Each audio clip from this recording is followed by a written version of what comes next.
अभ्यम दर्शकों, हर हर महादेव। आप सभी का स्वागत है। जय माँ दुर्गा। आप सभी जानते हैं मित्रों कि 10 फरवरी दिन शनिवार को माघ माह शुक्ल पक्ष की प्रतिपदा तिथि है। यह गुप्त नवरात्रि का पहला दिन है। इस गुप्त नवरात्रि पर यदि आप माँ से अपना आशीर्वाद प्राप्त करना चाहते हैं तो फिर इस एक उपाय को आप अवश्य करें। पूजनीय गुरुजी ने अपने श्री शिव महापुराण कथा में विशेष रूप से इस उपाय का वर्णन किया है। आप सभी जानते होंगे कि साल में 4 नवरात्रियां आती हैं। 2 उजागर रूप से मनाई जाती हैं और 2 गुप्त नवरात्रियां होती हैं।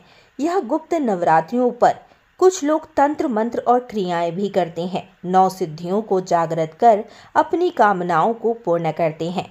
लेकिन यदि आप उन उपायों को नहीं करना चाहते हैं कि माँ दुर्गा की असीम कृपा से आपके घर में माँ लक्ष्मी का स्थायी रूप से वास रहे और माँ लक्ष्मी आपके घर को धन धान से परिपूर्ण कर दे, तो आज के इस वीडियो में हम माँ पार्वती से जुड़ा हुआ एक उपाय आपको बताएंगे, जिससे कि भगवान शिव और माँ पार्वती दोनों का ही आशीर्वाद आपको प्राप्त होगा।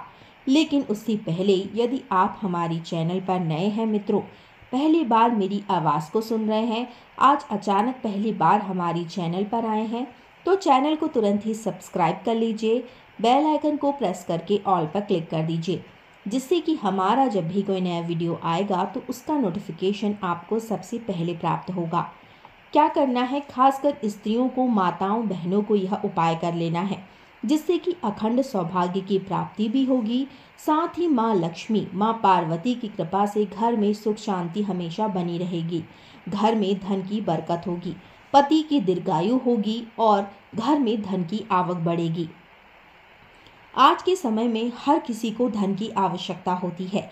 ऐसे में यदि आप माँ लक्ष्मी को प्रसन्न कर लेती हैं तो माँ लक्ष्मी आपके घर को धन धान से परिपूर्ण कर देंगी।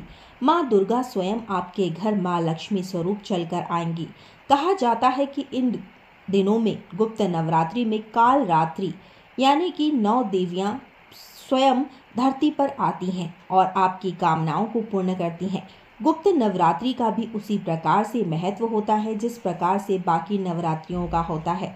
जिस प्रकार से हम शारदीय नवरात्रि और चैत्र नवरात्रि में व्रत रखते हैं, उपवास रखते हैं और माँ की आराधना करते हैं, उसी प्रकार से यह गुप्त नवरात्रियों में भी 9 सिद्धियों के लिए, 9 सिद्धिदात्रियों के लिए पूजन किया जाता है। व्रत भी रखते हैं कई लोग। यदि आप व्रत नहीं रख पा रहे हैं और माँ का आशीर्वाद आप प्राप्त करना चाहते हैं तो इस वीडियो को पूर्ण रूप से आप देखिएगा। बहुत ही अचूक सा उपाय है और बहुत ही सरल सा उपाय है।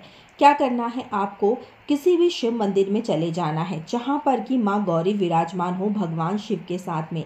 कई मंदिर ऐसे होते हैं जहाँ पर शिवलिंग के समक्ष में माँ गौरी की भी स्थान पाया जाता है। माँ गौरी की आराधना करनी है आपको और अखंड सौभाग्य की यदि आप प्राप्ति चाहते हैं कि आपके पति की दीर्घायु हो, घर में बरकत हो, धन की आवक हो और आपकी सभी कठिनाइयाँ, समस्या समाप्त हो जाएं, तो पहले दिन, गुप्त नवरात्रि के पहले दिन यानी कि प्रतिपदा तिथि पर आपको क्या करना है, हरी चूड़ियाँ लेनी है। जी हाँ, हरी चूड़ियाँ आपको कांच की हरी चूड़ियाँ ले लेनी है और माँ गौरी को अर्पित कर देनी है। माँ गौरी को यदि आप हाथ में पहना पाएँ तो पहना दें। कुछ समय माँ गौरी की वहीं पर आराधना कर, भगवान शिव की आराधना कर, उसके बाद कुछ चूड़ियाँ उसी माँ गौरी को जो आपने अर्पित की है उसमें से ले लें और आप उन्हें सुहाग के स्वरूप में आप उन्हें धारण करें, यानी कि हरी चूड़ियों को आपको पहनना है। हरा रंग सौभाग्य का होता है, सुख समृद्धि का होता है, घर में धन की आवक को लेकर आता है और आपको अखंड सौभाग्य की प्राप्ति कराता है। तो इस एक छोटे से उपाय को अवश्य करें और यदि आप और भी ऐसी उपाय जानना चाहते हैं, इन 9 दिनों में माँ को प्रसन्न करना चाहते हैं, तो हमारे चैनल को तुरंत ही सब्सक्राइब कर लें। माँ दुर्गा आपके घर में स्वयं ही आएंगी और आपके घर को धन धान से परिपूर्ण कर देंगी। धन्यवाद दर्शकों, मिलते हैं अगले वीडियो में।